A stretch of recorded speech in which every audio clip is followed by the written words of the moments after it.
was this individual living in the United States illegally and operating as a leader of MS-13?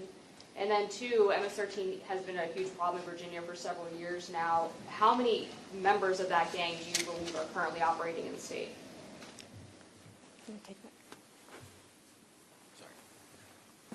The bottom line is for far too long. And because of operational security, we won't get into too many of the details about this individual. But if you're here for a minute, a day, a month, or a year, you've been here far too long. And General Bondi has made it a priority at this FBI that we manhunt every single person committing an act of violent crime. And it should speak volumes that the leader for the entire East Coast was living right here in Virginia, right among us. Question? Oh, did you want to add something? Governor wants to add something. Sorry.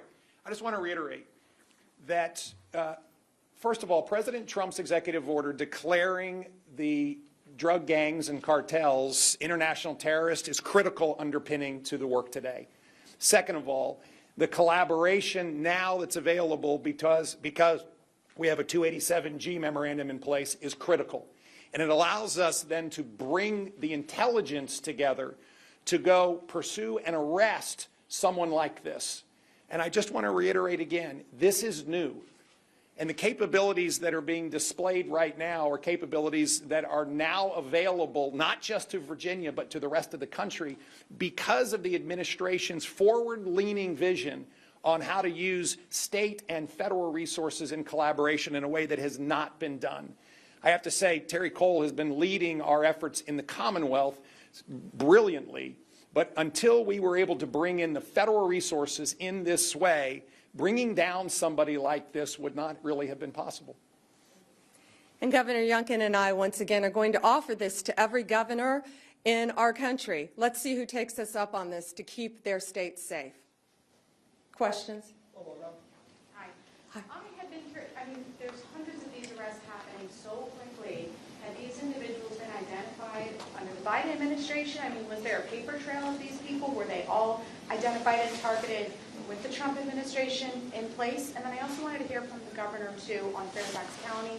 We had heard in recent years issues about the sanctuary policies there, people who are dangerous, illegal aliens, suspected, being set free into the communities and then committing other crimes. So I'm curious what we do from there. So first, many had been identified. They've been living here. Many had been identified. Living here, they were let freely into our country. All of these illegal aliens. I had gone to that border in September. Nothing humane was happening at that border.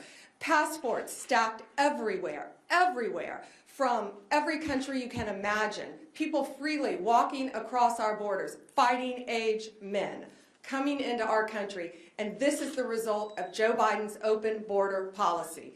What our country has been plagued with. But from the second Donald Trump took office, he said he is going to make America safe. He shut down our borders, and now it's our job to get these people out of our country as fast as we can.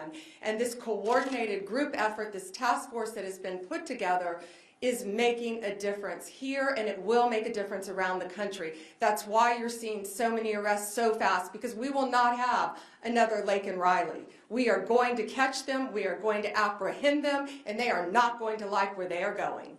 Governor Youngkin, did you want to answer the second part? Thank you very much. First and foremost, this task force was designed in the White House with this team around the table. What do we need to do in order to go after the gangs, the cartels, and, of course, the drugs in a community like Northern Virginia, like Fairfax County, that has seen county leadership not pursue the necessary steps in order to fight this crime? And this task force was architected in a very quick period of time and stood up immediately. And in fact, when Director Patel was confirmed, within a day, he authorized this facility and these capabilities. General Bondi immediately came to lead it, and we found ourselves with truly one-of-a-kind resources going to work. And I just want to emphasize the pace and the focus. And so, no, these were not lists that were available in the previous administration because they wouldn't do that. And the minute that we had partners that would do this with us, then lists of 500, 600, 700 targets could be put together in collaboration with state police and federal authorities and our Department of Corrections. Critically important, and I cannot emphasize enough the collaboration and support and leadership out of the new administration that is so different than what we saw in at least the previous 3 years of my administration.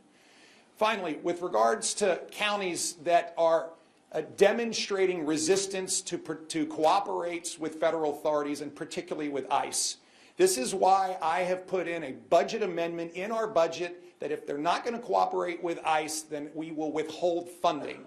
Now, I need a General Assembly to vote for this.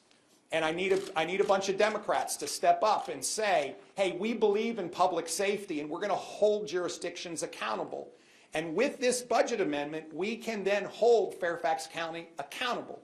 But I'm also asking for help from our federal partners to make sure that jurisdictions that are not cooperating with ICE, we can in fact step in. And that's why the 287G memorandum that we have signed with the federal government is so important. It allows me to deputize our state police and our Department of Corrections folks, and we can then step in and make sure that we're taking custody of these folks and handing them over to ICE to be deported. This is critically important. We're not backing off, and I do believe there's an invitation here. There's an invitation for everyone to come together and recognize that criminals, literally one of the top operatives in MS-13 is in a community that would have never thought they were there. And if we continue to have sanctuary city philosophies, that's where they're going to go. And I don't believe any community in Virginia wants someone like this living in their community. And that's why it's so important that we come together, put down all the politics, and work together in order to make America safe again.